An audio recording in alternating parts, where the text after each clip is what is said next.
नमस्कार, मी सुजित आंबेकर लोकवृत्तमध्ये आपलं स्वागत करतो. आज एक अत्यंत दीर्घकालीन लढ्याला एक मोठं यश आलेलं आहे आणि लोकवृत्त काय करू शकतं एखादी गोष्ट हातात घेतल्यानंतर याचं मोठं उदाहरण आज मी आपल्यासमोर मांडणार आहे. आपल्या सर्वांना माहिती आहे की साताऱ्यामधला हाय प्रोफाईल पेज 3 लोकांचा क्लब, मी मुद्दामून पेज 3 म्हणतोय, जी सर्वसामान्य लोक कोण जात नाहीत तिथं, ती एक फक्त हाय प्रोफाईल लोकांचा अड्डा आहे, तो म्हणजे सातारा क्लब.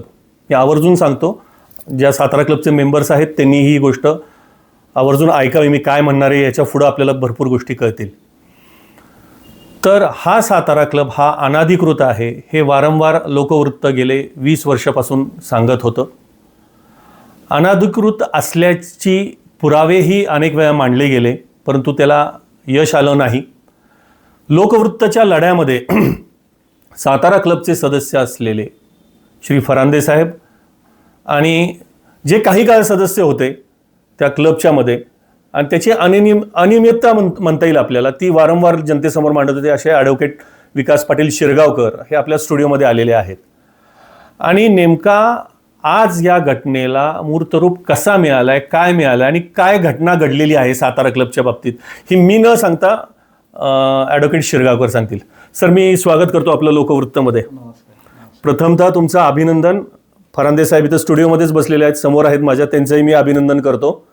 आणि काय सांगाल, काय झालेलं आहे हे सातारकरांना कळून द्या. नमस्कार सातारकरांना माझा मनपूर्वक नमस्कार. आज मी या ठिकाणी सातारा क्लब सातारा आणि सातारा क्लब फोरम या दोन संस्थांच्या संदर्भात काही गोष्टी महत्त्वाच्या ज्या आहेत आणि ज्या गांभीर्याने घेणं आवश्यक आहे याच्यासाठी मी आपल्या पुढे आलेलो आहोत. सातारा क्लब सातारा ही शासकीय मालकीची जमीन जी गट नंबर 515 आणि 516 मध्ये आहे, त्याच्यावरती शासनाचं नाव आहे. आणि तो क्लब हा 2023 साल म्हणजे 6/1/2023 सालापर्यंत कुठेही नोंदणीकृत नव्हता. किती जमीन आहे ही जमीन? साधारण 7.5 एकर जमीन असते. फार मोठी जमीन आहे बरं का, 7.5 एकर, जी आणि शासनाच्या सरकारच्या मान्यतेची. सदर बाजार म्हणजे साताराचं हार्ट ऑफ द सिटी म्हटलं जातं, अशा ठिकाणची जी जमीन आहे त्या ठिकाणी हा क्लब पूर्वीच्या लोकांसाठी म्हणजे अधिकाऱ्यांसाठी हा अस्तित्वात आलेला होता. आणि तिथे badminton, table tennis, lawn tennis, पोहणे वगैरे असे चांगले कार्यक्रम होत होते, त्याच्याबद्दल कोणाचं दुमत नाहीच आहे. परंतु जसजसे इथं काही गोष्टी घडत गेल्या त्या संदर्भात हनुमंत किसन फरांदेंनी पहिल्यांदा आवाज उठवायचा प्रयत्न केला. ते क्लबचे सभासद, आणि त्या सभासदाच्या माध्यमातून त्यांनी काही गोष्टी मागायचा प्रयत्न केला, त्यावेळी त्यांना त्याची नाकारण्यात आलं. त्यांना कुठलीही माहिती मिळवून दिली नाही. आणि मग हळूहळू अशा गोष्टी ज्या एका वळणावरती आल्या की ज्याच्यामध्ये सगळे अनियमितता दिसते, हे सगळं विचारात घेऊन मग हा अन्यायाचा लढा देण्यासाठी मग मी हनुमंत करांदेंच्या पाठीमागं उभं राहिलो. आणि मग त्या पद्धतीने त्यांच्यासाठी मी न्याय प्रक्रिया मग जिथे जिथे शक्य होईल तिथे तिथे मी मागतोय. तो प्रयत्न मी आता चालू आहे. हे सगळं चालू असताना माहितीच्या अधिकारामध्ये काही गोष्टी तिथे आम्ही दाखल केल्या. त्या माहितीच्या अधिकारामध्ये आम्हाला अशी उत्तरं देण्यात आली शासकीय माहिती जनमाहिती अधिकाऱ्यांनी की तुमची माहिती जी मागितलेली आहे ती प्रश्नार्थक स्वरूपाची आहे, त्यामुळे आम्हाला माहिती देता येत नाही. ही सुरुवातीचा होता सगळं. हां, त्यावेळी मी त्यांना म्हणलं की साहेब, माहितीचा अधिकार हा प्रश्न विचारायसाठीच आहे. बरोबर. आणि तुम्ही हे उत्तर असं का दिलं? तर त्यावेळेला आम्ही त्या उत्तराच्या विरुद्ध अपील दाखल केलं आणि आम्ही त्यांना अवगत केलं की आम्ही अपील दाखल केलेलं आहे. त्यानंतर मग हनुमंत किसन फरांदेचे चिरंजीव रोहन फरांदे यांना त्या संबंधित अधिकाऱ्यांनी बोलवलं आणि त्यांना म्हणाले की तुम्ही असा जबाब द्या. आणि मी समाधानी आहे कागदपत्रे बघितल्यानंतर. तर त्यांनी उत्तर दिले की आम्ही जी माहिती मागितलेली आहे ती माहितीच ह्याच्यामध्ये नाही, तर तुम्ही आमचा जबाब का तसा घेताय? त्यामुळे आम्ही जी मागितलेली माहिती आहे ती कागदपत्रात दिसत नाही, अशा पद्धतीने जबाब घेण्यात आला. मग मी त्या अधिकाऱ्यांना विचारलं की तुम्ही जबाब कसं काय घेऊ शकता? म्हटलं माहितीच्या अधिकारामध्ये एकतर माहिती द्या किंवा माहिती देऊ नका किंवा गोपनीय अशी माहिती द्या ना. गोपनीय स्वरूपाची असल्यामुळे आम्हाला माहिती देता येत नाही, म्हणून काहीतरी उत्तर द्या ना तुम्ही. परंतु प्रश्नार्थक स्वरूपाची माहिती तुम्ही मागत असल्यामुळे आम्ही देत नाही, असं एक अतिशय म्हणजे ज्याची आता न बोललेलं बरं त्या मुद्द्यावरती. तो विषय तिथेच थांबवला मी आणि अपील दाखल केलं. बरं. अपील दाखल केलं, त्याच्यामध्ये माहिती अशी मागितलेली होती जी आधीच्या अर्जामध्ये होती की सातारा क्लब फोरम हा 6/1/2023 साली ROC पुणे येथे नोंदणीकृत झाला. तो नोंदणीकृत होण्यासाठी राज्य शासनाने कोणता आदेश दिला, कोणती मंजुरी दिली, कोणतं संमतीपत्र दिलं, कोणता करार झाला, कुठलं नोटिफिकेशन आलं का, कोणता GR आलाय का, ह्याची माहिती मागितली होती. आणि त्याच्यामध्ये स्पष्ट म्हटलं होतं की सदर बाजार सातारा येथील गट क्रमांक 515 आणि 516 ही शासकीय जमीन आहे, या संदर्भातली माहिती देण्यात यावी. बर. आणि त्याचं अपिलाचं आम्हाला उत्तर असं आलं की अशा पद्धतीची कोणतीही माहिती कार्यालयामध्ये उपलब्ध नाही. म्हणजे जागा सरकारची, सगळं सरकारचं, येस, फोरम रजिस्टर्ड, आणि त्याची काहीच पुरावा सातारच्या कलेक्टर ऑफिसमध्ये नाही. अतिशय गंभीर बाब आहे बरं का. आणि त्या जागा सरकारची आहे, बरोबर, सरकारची जागा असून त्या सरकारच्या जागेची नोंदणीच आणि ती जागा कोण वापरते याची माहिती सातारा जिल्हाधिकारी कार्यालयाला नसावी. इतकी गंभीर गोष्ट. म्हणजे ही माहिती असून जर देत नसतील तर हा तर गुन्हाचा आहे, पण माहिती न ठेवणं हा त्याच्यापेक्षा गंभीर गुन्हा आहे. अगदी बरोबर. पुढे काय झालं साहेब? आणि मग हे सगळं चालू असताना ही साधारणतः 2022, 23, 24 आणि 25-26 अशी ही लढाई चालू होती. बरोबर. आणि ज्या ज्या काळामध्ये आमच्या माहितीच्या अधिकाराचे अर्ज जे आम्हाला उत्तर दिलं जात नव्हतं, त्याला अशी आम्हाला उत्तर सांगितली जाते की आम्ही काय अपिलीय अधिकारी नाही. अपिलीय अधिकारी कोण आहेत? तर सातारा क्लब साताराच. ओके. म्हणजे जो सातारा क्लब सातारा जनमाहिती अधिकारी म्हणून माहिती देणार आहे तोच अपिलीय अधिकारी. त्यामुळे तिथं माहिती तर मिळणारच नव्हती. बरं, काही कालावधीच्या संदर्भात माहिती आम्हाला त्यांनी दिली की सेक्रेटरी पदाचा कार्यकाल किती वर्षाचा आहे. आम्ही मागितली होती की हा किती वर्ष कालावधी मर्यादित आहे, सेक्रेटरी पदाचा कार्यभार किती वर्षासाठी मर्यादित आहे. त्याचं उत्तर दिलं नाही. पण उत्तर जर दिलं म्हणजे माहितीचा अधिकार लागू होतो. ह्याच्यावरती आम्हाला खंडपीठात जावं लागलं. बर. पुणे खंडपीठामध्ये आम्ही गेलो. बरेच दिवस झाले अर्जच निकालीच नाही. आणि नंतर आम्हाला असं उत्तर आलं की माहितीचा अधिकार ह्यांना लागू होत नाही. मग असा प्रश्न निर्माण होतो की जिथे जिल्ह्याचे प्रमुख जिल्हाधिकारी या खाजगी संस्थेचे अध्यक्ष आहेत, बरोबर, त्याला माहितीचा अधिकार लागू होत नाही. फार गंभीर गोष्ट आहे. आणि मग सगळ्या अशा गोष्टी विचारल्यानंतर एक एक मुद्दे असे निघत गेले की सन 6/1/2023 साली हा नोंदणीकृत झाला खाजगी म्हणून. खाजगी कलम 8 प्रमाणे, की कलम 8 कंपनी कायदा असं सांगतो की कोणताही नफा न मिळणारा व्यवसाय करता येतो, नफा मिळणारा व्यवसाय करायचा नसतो. आणि तो क्लब पूर्णपणे स्पोर्ट्स ॲक्टिव्हिटी, सोशल ॲक्टिव्हिटी या माध्यमातून डिझाईन झालेला क्लब आहे. अगदी बरोबर आहे. म्हणजे तिथे फक्त अवेअरनेसचेच कार्यक्रम झाले पाहिजेत, पोहण्याचे, Sports खेळाचे activity झाली पाहिजे. झाले पाहिजेत. त्या ठिकाणी दारू विकली जात होती, नाचगाणी होत होती. नाच असतील त्या मला जी मुद्द्यात बाहेर यायची नाही आहेत ना. आहेत. मला वाटतं माझ्या चॅनलच्या माध्यमातून 2 वर्ष ते 3 वर्षापूर्वी एक रिक्रिएशनचा कार्यक्रम झाला होता आणि काही अधिकारी तिथं डान्स करत होते. खरंय, तेही गोष्ट ते मी टाकलं होतं. आता मी तुम्हाला प्रेक्षक तुम्हाला मगाशी म्हटलं की इथं पेज 3, आता पेज 3 काय आहे ह्याचे काही उत्तर आपल्याला मिळायला लागले. जर दारू तिथं विकली जात असेल, तिथं धांगडधिंगा होत असतील, मला वाटतं तिथं रंगपंचमीच्या कार्यक्रमाच्या निमित्ताने काही उलटसुलट कार्यक्रम होतात तिथं, असे अनेक गोष्टी तिथं घडतात. आता तिथं दारूची परवानगी ही नव्हती. इतके वर्ष नसतानाही खोटे कागदपत्र सादर करून दारू तिथं उपलब्ध करून दिली. आणि ती दारू उपलब्ध केल्यानंतर यांनी ज्यावेळेस हा आवाज उठवला त्यावेळेस तिथला परवाना रद्द झाला. आणि सर्वात पहिली बातमी ही लोकवृत्तनं प्रसारित केली. बरोबर. आता पुढची माहिती आपल्याकडे अशी आहे, ज्याचा मी प्रश्न स्पेसिफिक आपल्याला विचारणार आहे. 4 दिवसापूर्वी एक टेंडर काढण्यात आलेलं आहे. जे क्लबचे सेक्रेटरी आहेत ॲडव्होकेट कमलेश पिसाळ यांनी टेंडर्स मागवलेली आहेत की आमचं हे सगळं लिगल आहे आणि लिगल असताना आम्ही आता हा जो सातारा क्लब आहे तिथला जो रेस्टॉरंट आहे आणि आता भविष्यातला बार म्हणजे पुन्हा दारू विक्री केली जाणार आहे. तर वकील साहेब, एका अर्थाने आपण पूर्वीच माहिती काढली होती, त्याच्यामधनं क्लिअर कट मांडणी केलेली आपल्याकडे कागदपत्र आहेत, तर बारच नाहीये, म्हणजे चालूच शकत नाही. तर हे नेमकं चाललंय का आणि याबद्दल आपण खुलासा सातारकरांना काय कराल? मुळात सातारकरांना ही गोष्ट मला अवगत करावीशी वाटते हा. की कंपनी कायदा कलम 8 प्रमाणे त्याला दारू विक्रीची किंवा रेस्टॉरंटची परवानगीच नाहीये. बर.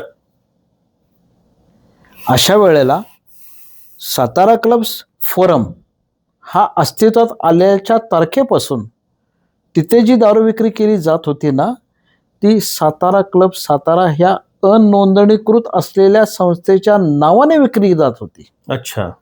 म्हणजे जी संस्था अस्तित्वात नाही त्याला अन्न प्रशासनाने रेस्टॉरंटचा दाखला दिला, जी संस्था कुठंच नोंदणीकृत नाही त्याला तत्कालीन जिल्हाधिकाऱ्यांनी दारू परवाना दिला. गंभीर आहे. हे गंभीर प्रकरण आहे. मग आता विषय असा येतो की तुम्हाला जर का सातारा क्लब फोरममध्ये दारू विक्री करायची होती तर तुम्हाला शासनाची परवानगी घ्यायला अडचण काय होती? तुम्ही रितसर अर्ज करायचा ना. परंतु एक्साईज डिपार्टमेंट त्यांना ते परमिशन देऊ शकत नव्हतं. म्हणून त्यांनी सातारा क्लब सातारच्या लायसनवरती FL4 दारू विकली. मग आता प्रश्न असा निर्माण होतो की शासनाची जागा, शासनाचं तिथं दप्तरी नाव, त्याचे पालक जिल्हाधिकारी, त्यांना कुठलीही ही जमीन त्यांना देण्याचा अधिकार नाही. तुम्ही काय त्याचे मालक नाही, मालक शासन आहे. तुम्ही शासनाचे प्रतिनिधी. जर तुम्हाला द्यायची आहे चांगल्या ऍक्टिव्हिटीसाठी तर कुठलाही सातारकर त्याला विरोध करणार नाही. परंतु तिथं तुम्ही अशा पद्धतीनं मंजुरी दिली असेल किंवा त्यांना तुम्ही काय केलं असेल, तिथं दारू विक्री केली जाते आणि त्या दारू विक्री केलेल्या ठिकाणी तुम्ही अध्यक्ष राहता. गंभीर आहे. शासनाची जमीन, शासनाची जागा प्रायव्हेट क्लब चालवतोय आणि त्याचे जिल्हाधिकारी स्वतः जिल्हाधिकारी अध्यक्ष. अनधिकृत गोष्टीचे. गंभीर आहे. गंभीर, अत्यंत गंभीर गोष्ट आहे. आणि अशा पद्धतीने जर का जिल्ह्याचं प्रशासन चालत असेल तर सर्वसामान्य शेतकऱ्याची काय दुरावस्था आहे ही सगळ्या सातारकरांना माहिती आहे. अशामुळे जर का नाही, आता मी पुन्हा तुम्हाला थांबवतो की हे जे आता टेंडर काढलेलं आहे या बाबतीत तुम्ही माहिती घेतली? माहिती घेतलेली मी, म्हणजे मी फोनवरून माहिती घेतली. बर. आता मुळात एक्साईज डिपार्टमेंटने ह्यांना जर का लायसन्स दिला असेल सातारा क्लब फोरम या नावाने, FL3 असेल, FL4 असेल किंवा पजेशनचा असेल, ट्रान्सपोर्टचा असेल किंवा कॅरी करायचा असेल, एक तरी कागद त्याने समोर आणावा. आणि आमची माहिती असे की एक्साईज डिपार्टमेंटने त्यांना कुठलीही परमिशन दिलेली नाही. अशा वेळेला सातारच्या या संदर्भातले जे सचिव आहेत ते कोणत्या आधारावरती टेंडर काढतात बार म्हणून, मोठा प्रश्न आहे. मुळात सातारा क्लब फोरमला रेस्टॉरंटचा परवाना दिला असेल तर तो चुकीचाच आहे. चुकीचा आहे. म्हणजे तिथं रेस्टॉरंट चालू शकत नाही बेसिकली. म्हणजे जर कोणी, म्हणजे मी या निमित्ताने आवाहन करीन, जर सातारा क्लब मध्ये जर कोण रेस्टॉरंट काढत असेल किंवा जर इन्व्हेस्टमेंट करत असेल तो भविष्यात तो अडचणी देणारच नाही. बरं, नुसतं एवढंच नाहीये सुजित भाई, भाडे तत्वावरती हा क्लब चालवायला दिला रेस्टॉरंट बार. बर. म्हणजे त्याचे पैसे कुठे गेले? आणखीन एक गंभीर मुद्दा याच्यामध्ये आता समोर येतोय की तुम्ही सातारा क्लब सातारच्या या नोंदणीकृत नसलेल्या परवान्यावरती दारू विकत घेत होता. ती दारू तुम्ही सातारा क्लब फोरम मध्ये विकत होता. पैसे गेले कुठं? जिल्हाधिकाऱ्यांनी त्याचं उत्तर दिलं पाहिजे. तुम्ही अध्यक्ष आहेत. आर्थिक व्यवहार ही फार मोठा गैरव्यवहार, आर्थिक व्यवहार म्हणण्यापेक्षा आर्थिक गैरव्यवहार फार मोठा झालेला आहे. भविष्यात या गोष्टी समोर येतील. आता मी महत्वाचा जो भाग आहे आपल्या या इंटरव्ह्यूचा आणि आजचा जो महत्वाचा भाग आहे की जे यश आलेलं आहे, जे लोकवृत्तच्या फरांदे साहेबांच्या आणि ॲडव्होकेट शिरगावकर यांच्या लढ्याला जे यश आलेलं आहे ते आता ॲडव्होकेट शिरगावकर आपल्याला सांगतील की नेमकं काय यश आलेलं आहे. या ठिकाणी हनुमंत किसन फरांदे ह्यांना मी सल्ला दिला की आपण सगळीकडं धडका मारतोय, आपण एक महसूल मंत्री जे आहेत राज्याचे बावनकुळे साहेबांना आपण एक अर्ज देऊया आणि त्यांना थोडक्यात विषय सांगूया की काय काय. मग तो त्या संदर्भातला अर्ज त्यांच्या पुढं गेल्यानंतर त्यांनी थोडक्यात ते सगळं बघितलं आणि त्यांच्या तो विषय लक्षात आला की सातारा क्लब फोरमला शासकीय जमिनीवरती मंजुरी देण्यासाठी एक सुद्धा कागद नाहीये, तर नोंदणीकृत झालीच कशी. आणि मग त्याने त्वरित आदेश केला की ह्याची 15 दिवसात चौकशी करण्यात यावी आणि विभागीय आयुक्त जे आहेत पुण्याचे, मला वाटतं हा असा कागद जो आहे, हा पुरावा, आपण पुराव्याशिवाय बोलत नाही, तर मला असं वाटतं जनता बघेल. तुम्ही नुसता असा पुरावा कॅमेऱ्यासमोर दाखवा. हा तो कागद आहे आणि ह्याच्यावरती ह्याची कलर झेरॉक्स आहे. ओके. आणि ह्याच्यावरती आम्ही पुणे विभागीय आयुक्त यांना 30 तारखेला ही पोस्ट दिलेली आहे.